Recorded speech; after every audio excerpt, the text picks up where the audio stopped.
Street in Little Italy tonight, where one person is dead after being pulled from a fire. We'll tell you more. The province is looking for up to 80 new or expanded primary care teams to help 300,000 patients who don't have a family doctor. And North American markets fell today, giving up some of the gains made yesterday after U.S. President Donald Trump hit pause on some of his global tariffs. We'll take a closer look at that. And the city's 5 public golf courses open for the season today. We'll tell you more about that. It's 5 o'clock, 2 degrees. You're watching Live at 5.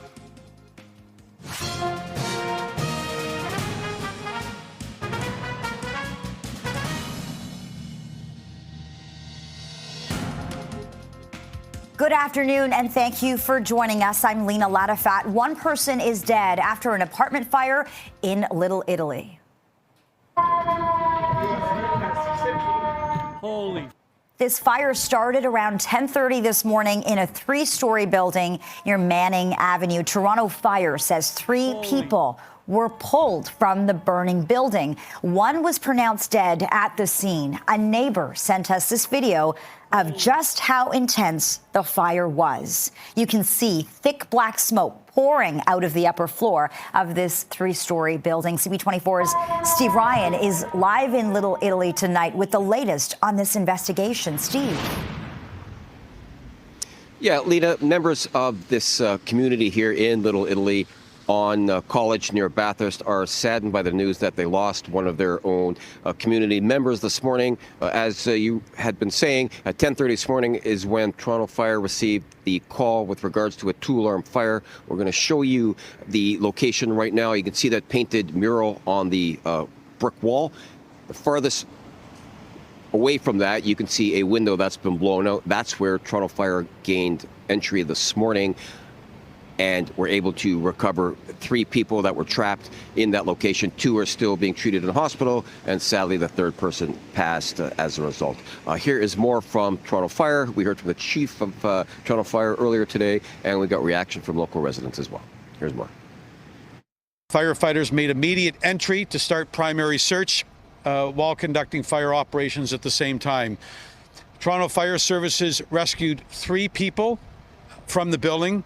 Unfortunately, one has been pronounced deceased by Toronto Paramedic Services. The other 2 are in hospital, condition unknown at this time. I want to offer, on behalf of the 3,200 women and men, the Toronto Fire Service, our deepest condolences to those impacted by this tragic, fatal fire. We work at the office over here at the doctor's office, and then we saw across the street, and then there was a fire, and then we saw like the cats and stuff like that, and then we were trying to tell the firefighters from the top that there was cats on the 2nd floor. So hopefully, thank God that they got saved, the cats and everything like that. So yeah, it's too bad. It's just devastating for College Street and what's going on, and it just puts a very bad taste in our mouths.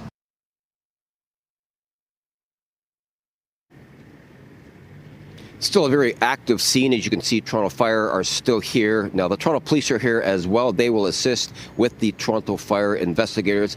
The leads in this investigation, Lena, will be the Ontario Fire Marshal's office. They are mandated to investigate all fires where a fatality occurs, and they will make the determination as to what the cause, origin, and circumstances were surrounding this fatal blaze. I'll send it back to you. All right, as Steve said, a very active scene there in Little Italy tonight. Thanks so much for this, Steve. Switching gears, it's 5:04, 2 degrees out there. Let's get a check on your drive. CP24's traffic specialist, Adjouen Siayabois, has those details. Yeah, I do, Lena, and it continues to be a soggy go out there on the major routes, and you're running into these rain delays and snow delays. It's the rain-snow mix, and problems as well. So this is on the Toronto-bound lanes of the QEW through here, Ontario. Still those 2 right lanes out because of the stalled truck. Not getting an estimated time on when this is going to clear, but definitely doing a number to commuters that are heading on the QEW Toronto-bound. The delays now extend from about Winston Churchill. Then if your travels take you on to the Gardiner, eastbound slows flows into the downtown core, heavier than usual because of the weather, rain and snow, which continues to fall. Westbound Gardner also soggy and slow as you head from Jarvis out to Dufferin. And taking a look at the drive on the Don Valley Parkway, it's a crawl. The delays actually start from approaching Bayview Bloor, and they continue all the way up towards the 401. We are still dealing with that collision involving a cyclist outside of camera view. So if your travels take you on a Queen eastbound, it is blocked at River. I'll send it back to you, Lena. This CP24 traffic report is brought to you by 407 ETR. Enjoy the journey with a stress-free commute. Thank you. And let's stay on the roads. A cyclist has been taken to hospital after being struck by a vehicle downtown. We're giving you a live shot tonight of that scene at Queen and River Streets. The male cyclist seriously injured after being struck here shortly after 2 o'clock this afternoon. You can see a streetcar, a part of this investigation in the middle of that scene. The driver involved did remain at the scene. We're going to have more on that coming up. Well, 2 workers have been injured at a job site in Etobicoke. This happened at a building under construction on Dundas near Kipling. One of the workers was hoisted to the ground by a crane after being cared for by first responders. Paramedics tell CP24 both of the injured workers are going to be okay. The Ministry of Labour will be investigating what happened. Well, the Supreme Court of Canada has confirmed an order for new murder trials for a Markham woman, Jennifer Pan, and 3 others. In 2015, Pan was convicted of first-degree murder and sentenced to life with no chance of parole for 25 years. She also got life for attempted murder. The sentences were for the 2010 attack on her parents that left her mother dead and her father seriously wounded. The top court ruled there should be new murder trials for all 4 people convicted, while saying the attempted murder convictions should stand. The Ontario Court of Appeal has already ordered new trials on the first-degree murder conviction, saying the judge erred by suggesting to the jury there were only 2 scenarios for this attack. It's now 5:06, 2 degrees. You're watching Live at 5. Coming up, the Premier met with the governor of Utah at Queen's Park today to talk about trade amid the tariff tensions with the U.S. We're going to tell you more about how that meeting went. Welcome back. Ontario is looking for up to 80 new or expanded primary care teams to serve 300,000 patients. It's part of a plan to build a system that automatically attaches people to a family doctor or nurse practitioner team based on their postal code. Health Minister Sylvia Jones says the province is launching a call for proposals today with $213 million attached to create or expand the 80 teams as part of a $1.8 billion investment. Last February, we actually announced 78 new or expanded primary care multidisciplinary teams, and those teams have already hired and taken on patients. This next round that we're announcing today will add an additional 80 teams. And those 80 teams are made up of not only physicians, but nurse practitioners, dietitians, mental health workers. So it truly is a full service organization group that is going to look after all of your primary care needs. We have to redesign the way in which we are offering care in this province so that everyone has that access, not now, but future as well. So we are, as the Association of Family Health Teams, I do want to acknowledge that day in, day out, we have primary care providers and the staff that work there so dedicated and committed to providing care to those that they serve, to people that are unattached. This investment that was announced going into the election and then today's announcement, which is the first of many to come, we're hopeful, right, in terms of that many more Ontarians having access more quickly. It really is a strong signal for us, and we're very excited about it, and I hope Ontarians are as well. Now, a statement from the Ontario Medical Association reads in part, Ontario's doctors are encouraged to see the government delivering on its commitment to improve patient attachment to family doctors. This initial step to attach those who are most vulnerable is a great step to help ensure Ontarians get the care they need. Minister Jones says the 80 new or expanded primary care teams will be expected to pull from the healthcare connect waitlists to fill their rosters.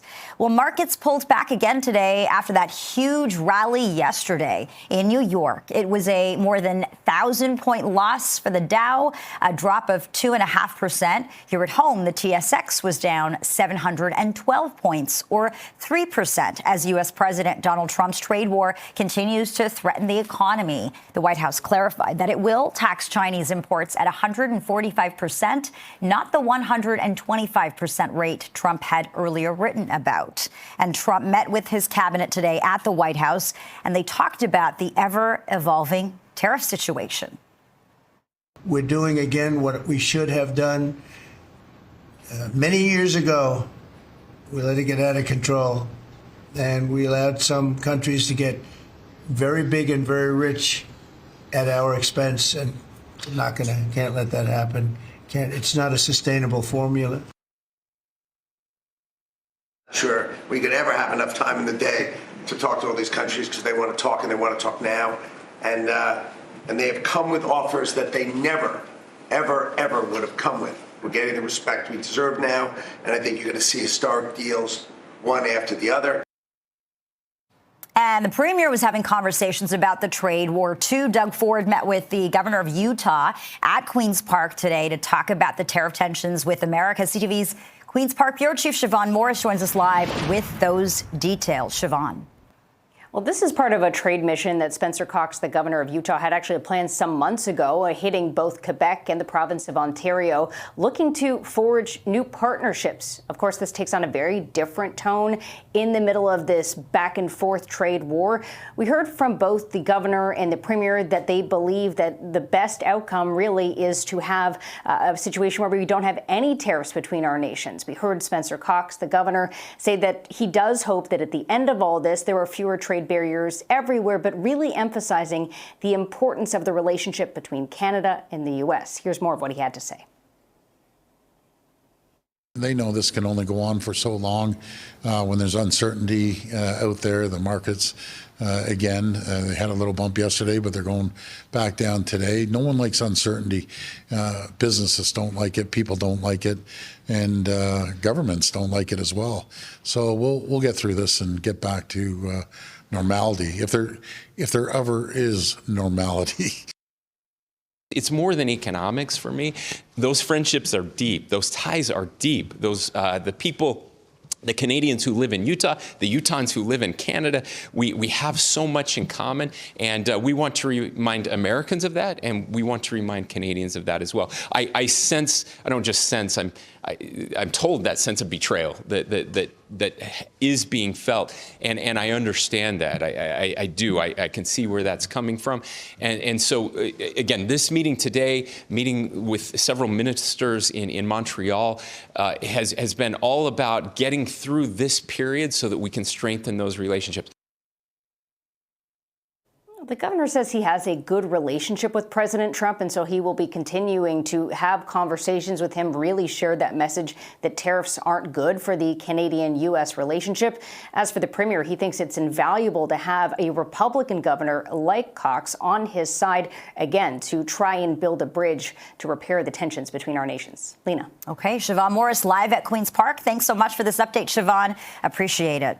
Well, as Canada faces U.S. tariffs and threats of annexation, Vaughan's mayor wants to change the name of America Avenue. Stephen Del Duca tabled a resolution to rename the street to Terry Fox Avenue to honor the beloved Canadian hero. The city is asking people who live on America Avenue to share their thoughts on the idea via an online survey by April 24th. Vaughan is also asking the Ministry of Transportation to rename the future bridge over the 400 that would connect Canada Drive and America Avenue to the Terry Fox Bridge.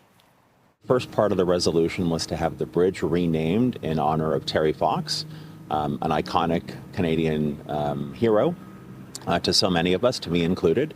I thought that would be symbolically really important to demonstrate a strong sense of Canadian patriotism, especially, again, in the face of questions about our sovereignty. And in addition to that, my resolution asked that we would consult with the residents who live on America Avenue to see if they would be comfortable changing the road name that they live on, also to match the new name of the bridge. Terry never wanted to be in the spotlight, and so our policy is to never lobby, for any recognition of Terry. However, Terry is very meaningful to so many Canadians, and communities do come together, and when they have ideas, they work directly with the Fox family, so Terry's brothers and sisters, his nieces and nephews, and they work through ideas like this. Nuka says it's important to stand up against U.S. threats, and even a symbolic show of patriotism and sovereignty makes a difference. This is Live at 5.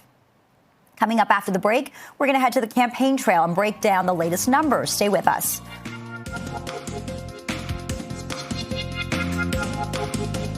Welcome back. It's a busy day on the campaign trail again for the Conservatives, Liberals, and the NDP.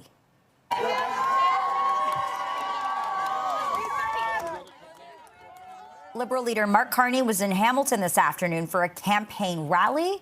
He was greeted by an overflowing crowd and spoke briefly to those who were unable to get inside. Earlier today, he visited Brampton, where he unveiled his party's plan to fight crime.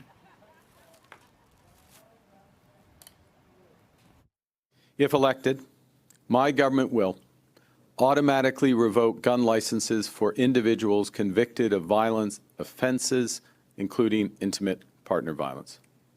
We will strengthen firearms licensing and the so-called yellow and red flag laws that keep weapons out of the hands of those who are a risk to themselves or others.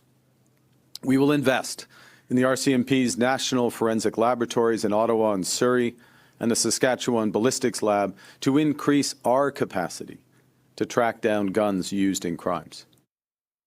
We're going to take the sales tax off Canadian-made cars so that we can bring home more of the jobs. Conservative leader Pierre Poilievre visited an auto restoration business in Cambridge this afternoon, where he talked about his party's plan to make life more affordable. That was also his message in Milton today. Today, I am announcing my plan to cut home building taxes by $100,000 per home so that Canadians can save money when they buy. I'll do this by, 1, incentivizing municipalities to cut building taxes, and 2, by eliminating the federal sales tax on new homes. Each of those measures will save up to $50,000 on the cost of a single home. That's a total of $100,000.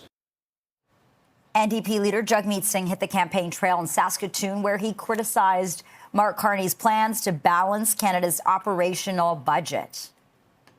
Today we're announcing what he's going to cut is actually $43 billion in investments in you and your family. $43 billion of cuts. What does that mean for Saskatchewan? That's $300 million of cuts here in Saskatchewan, and that could be more than 3,000 nurses cut immediately. Imagine our healthcare system that is already struggling. You just heard about closures of ER rooms. A healthcare system that's struggling with 3,000 less nurses. Imagine how much worse that would be. That's what we're up against right now. That's the cost that Mark Carney is proposing. And a final list of candidates is now available from Elections Canada. There are 1,959 candidates running across 343 electoral districts. To find the list of candidates running in your riding, you can visit elections.ca and enter your postal code into the voter information service box. Meantime, the latest Nanos research poll for CTV News and the Globe and Mail shows Pierre Poilievre gaining support, while Mark Carney continues to hold a double-digit lead. When asked who respondents want to be prime minister, more than 46% picked Carney, while more than 34% went with Pierre Poilievre. Support for the rest of the federal party leaders is below 5%. Now, when it comes to overall party support, the Liberals have a lead of nearly 5% over the Conservatives. The Liberals are at 43% support, the Conservatives at 38.1%. The NDP is up 1 point to just under 9% now. Support for the Bloc, Greens, and PPC is down slightly. CTV News political commentator Scott Reid tells us polling shows the Liberals still have sizable leads in Ontario and Quebec. In Ontario, the Liberals have a 10-point lead. In Quebec, the Liberals have a 12, 13-point lead. Those are the numbers that harvest you a ton of seats. So even though this is sort of tightened up to a 5-point race, it still breaks heavily toward the Liberals' advantage. And that's what the Conservatives face between now and Election Day. They've got to win those seats. They've got to win back favor in the province of Ontario. Right here in the GTA, the Golden Horseshoe, that's where the seats are. They've got to snag those back. In other news, 6 people are dead after a helicopter crashed into the Hudson River in New York City today. Emergency crews are scouring the water after the chopper went down this afternoon near Manhattan. Footage posted online shows the chopper seemingly fall out of the sky before slamming into the river. A law enforcement official says there were no survivors. You're watching Live at 5 on Toronto's Breaking News CP24. There may be flurries outside right now, but a sign today that summer is coming. The city's 5 public golf courses open for the season.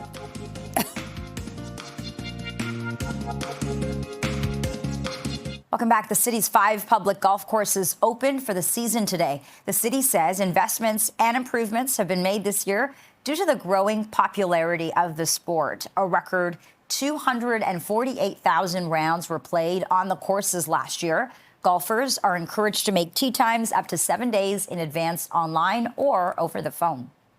Golf enjoyed a bump with COVID, and this is we had 3 record-breaking seasons for the amount of rounds we played, and we're hoping to have a 4th.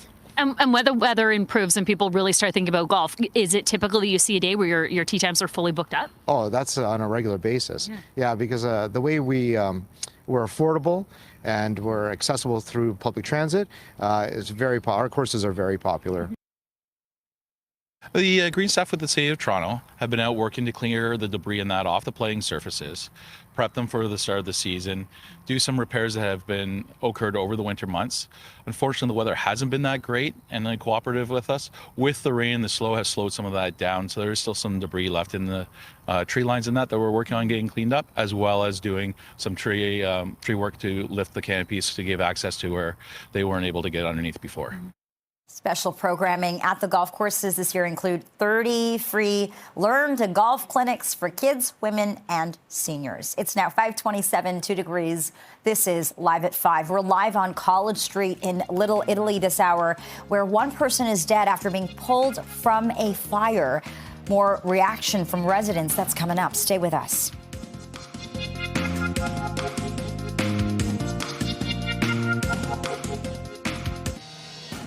We are live on College Street in Little Italy tonight, where one person is dead after being pulled from a fire. The province is looking for up to 80 new or expanded primary care teams to help 300,000 people in this province who don't have a family doctor.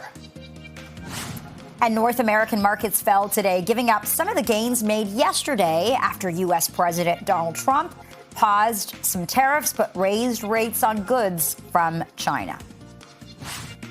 And the city's 5 public golf courses open for the season today. We'll tell you more about that. You're watching Live at 5.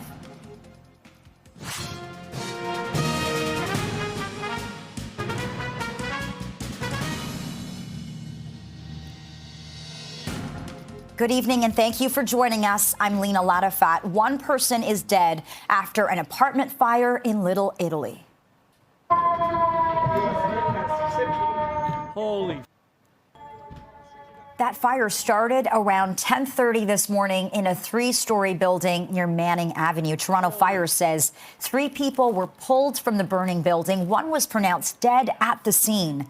A neighbor sent us this video of just how intense that fire was. You can see thick black smoke pouring out of the upper floor of the 3-story building. And our Steve Ryan is in Little Italy tonight for the latest on this investigation. This is really rocking that community, Steve.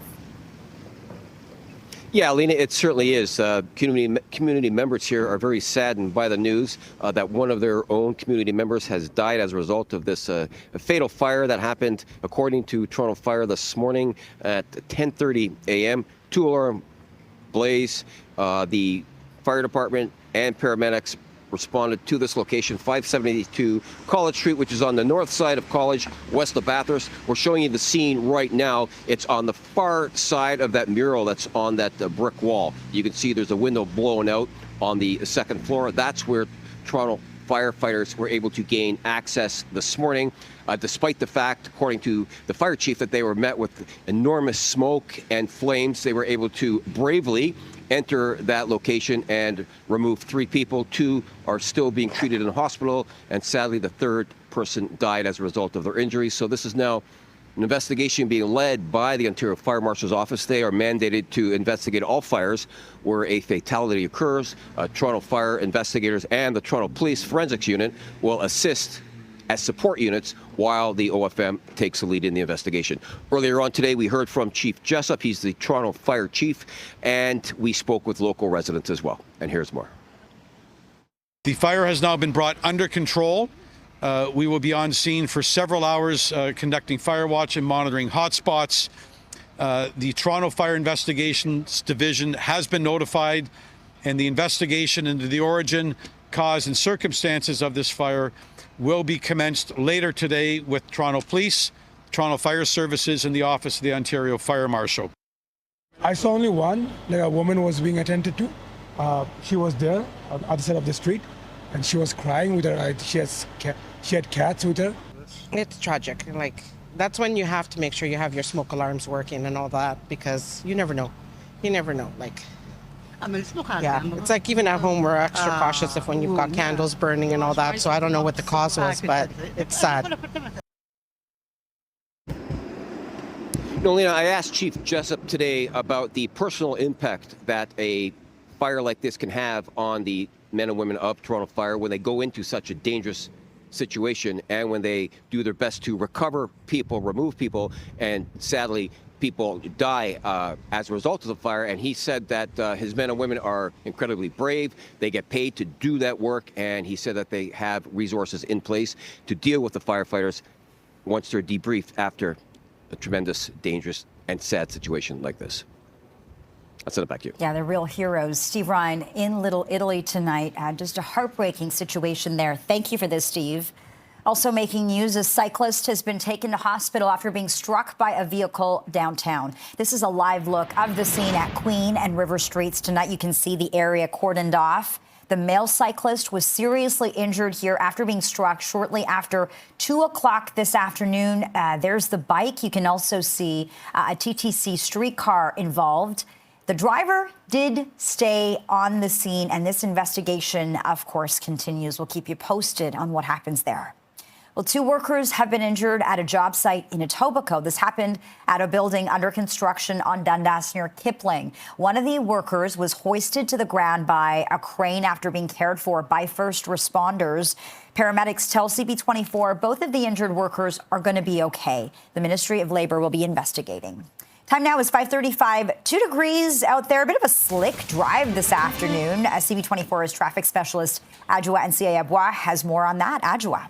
Yeah, you know, it has been not the easiest drive with this wet snow coming down, making for a tough commute, Lena, and watching problems that persist on the Toronto-bound lanes at the QEW. This is just as you make your way through here, Ontario. It's been there for a long while, better part of the afternoon commute. 2 right lanes are blocked because of this situation. Again, the delays still remain as well from as far back as Erin Mills Parkway. Then on the Niagara-bound lanes at the QEW, we are dealing with another problem, just a stalled vehicle, but a lot of emergency crews on scene of this one. It is the center lane blocked.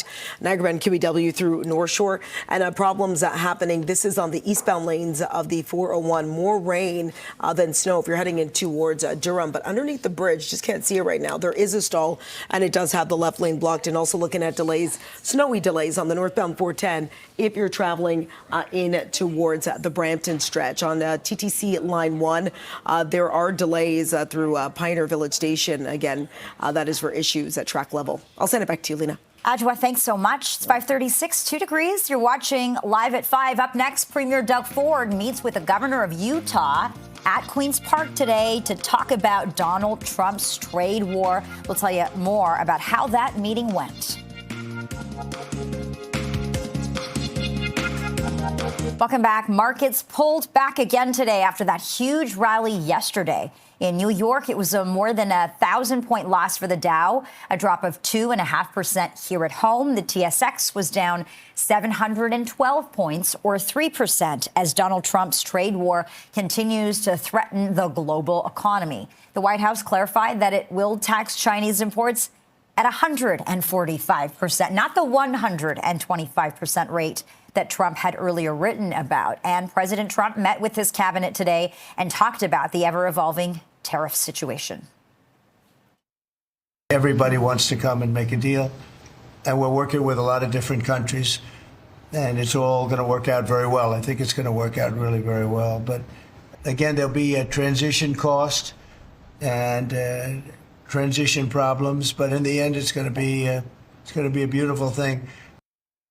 Sure, we could ever have enough time in the day to talk to all these countries because they want to talk and they want to talk now, and they have come with offers that they never, ever would have come with. We're getting the respect we deserve now, and I think you're going to see historic deals, one after the other.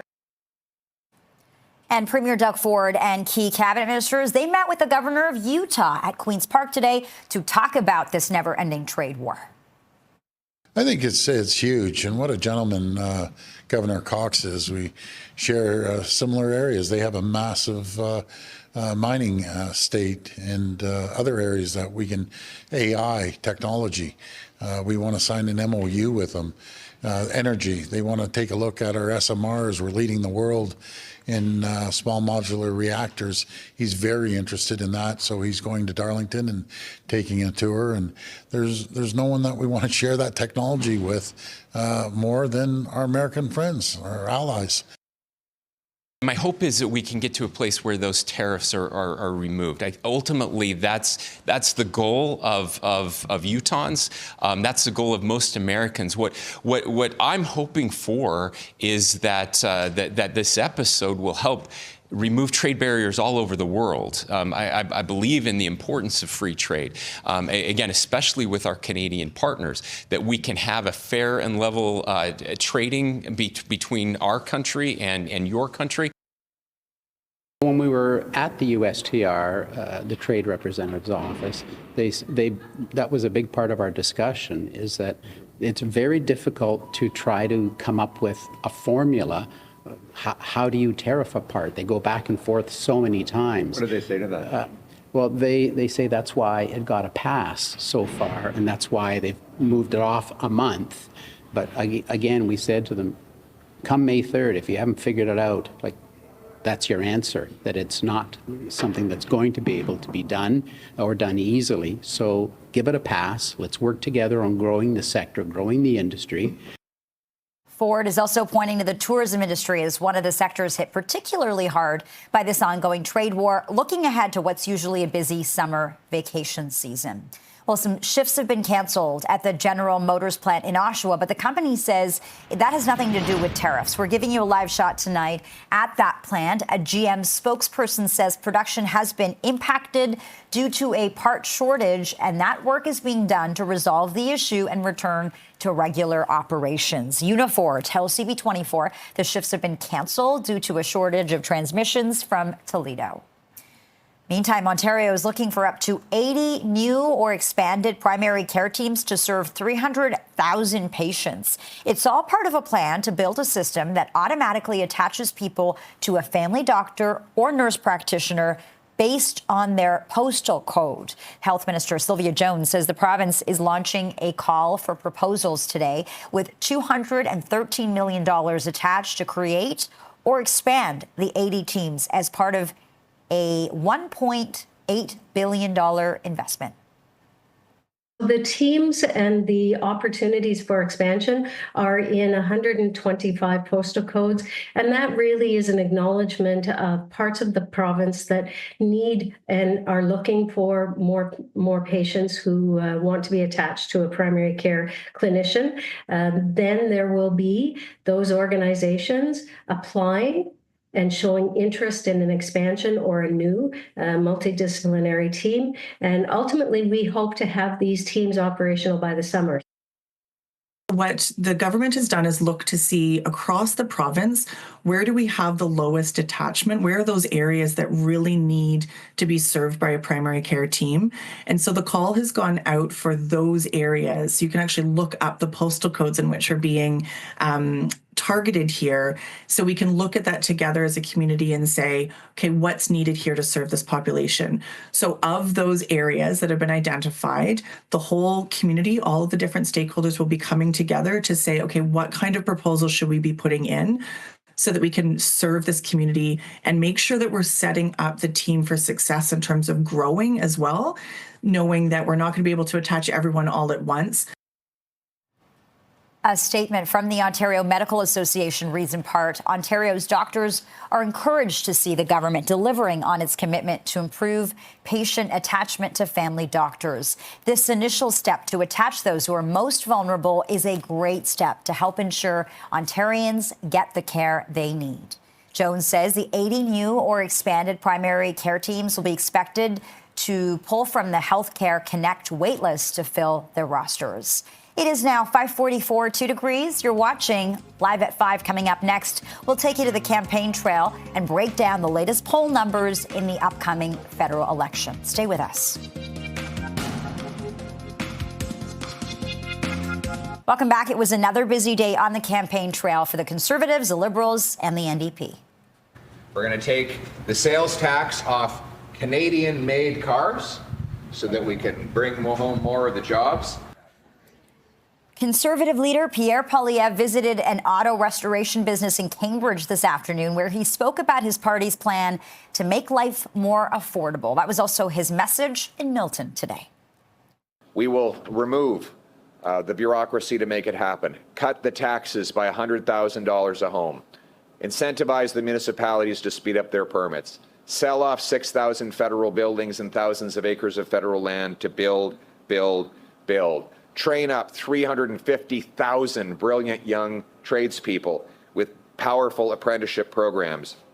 We'll cut, when they graduate, we'll cut their income tax by 15%, so they bring home more of their paycheck. You guys work hard, you should bring home more of your paycheck, and I'll be cutting your taxes when I'm Prime Minister so that your work finally pays off.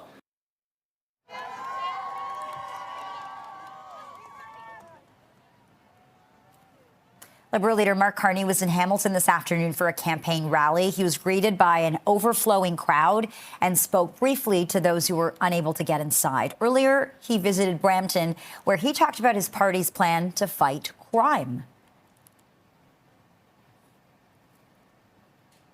To ensure that Canadians feel safe in their homes and communities, we will make bail harder to get for those charged with stealing cars using violence, stealing cars for a criminal organization, for home invasion, and for certain human trafficking and smuggling offenses. At bail hearings linked to these crimes, we will reverse the burden of proof, meaning that the accused will have to prove that they do not represent a threat to public safety.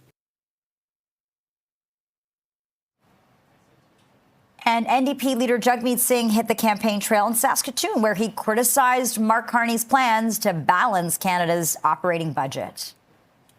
At a time when Canadians are worried, we should be strengthening our healthcare system. We want to see less wait times, not longer. We want to see more frontline healthcare workers, not less. We want a stronger healthcare system, not a weaker one.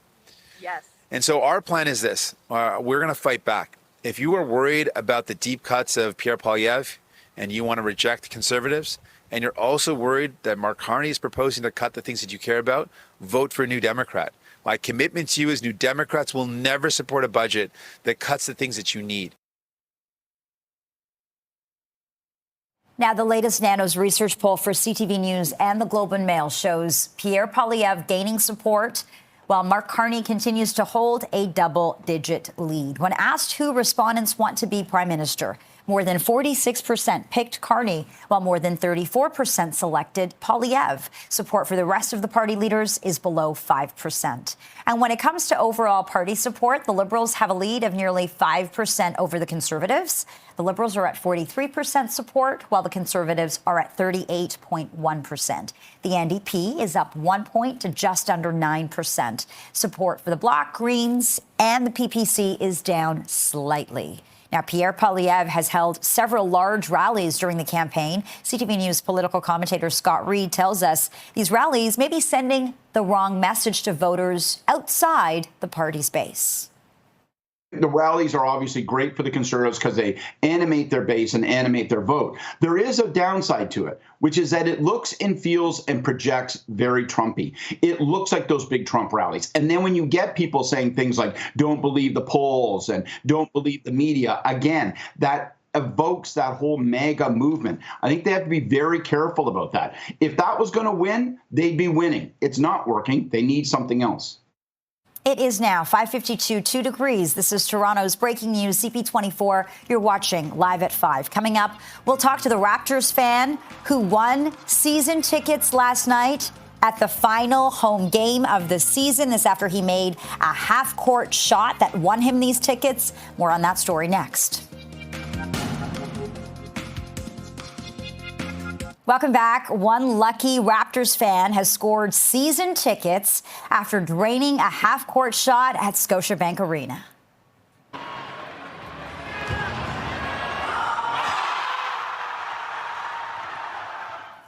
I mean, that's pretty impressive. Was it luck or skill for Liam Rodriguez?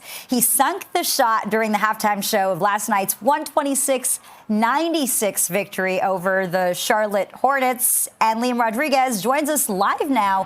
Hey, great to see you, and congratulations on that shot last night. I know the Raptors won, but you really came out looking like the real winner in that crowd. Take me back to that moment. What was running through your mind right before shooting your shot, Liam? Thanks, Lena. I was a little bit nervous, a little bit excited. My goal was just to get the ball to the net and just try not to embarrass myself. And as soon as I shot it, I actually thought I left it short. And then it just dropped right through. And then from there, it was just all excitement. And then the crowd lost its mind, all that cheering. What did that feel like? It was awesome. Yeah, I didn't even consider the possibility that I hit it, so I didn't even consider that aspect. But the crowd was amazing. Everyone was high-fiving me and everything. So it was just a great experience. You've been talking about that iconic moment all day today. I'm sure you've been getting lots of messages about it. You have said that there was a moment right before the nerves started to hit you, and that was before halftime. Talk about that pressure. I mean, all eyes were on you. Yeah, so luckily I wasn't too nervous because I had no expectations of myself to hit it. So I set a pretty low bar for myself, but just still being in front of the crowd and everything, it definitely brought up some nerves. Honestly,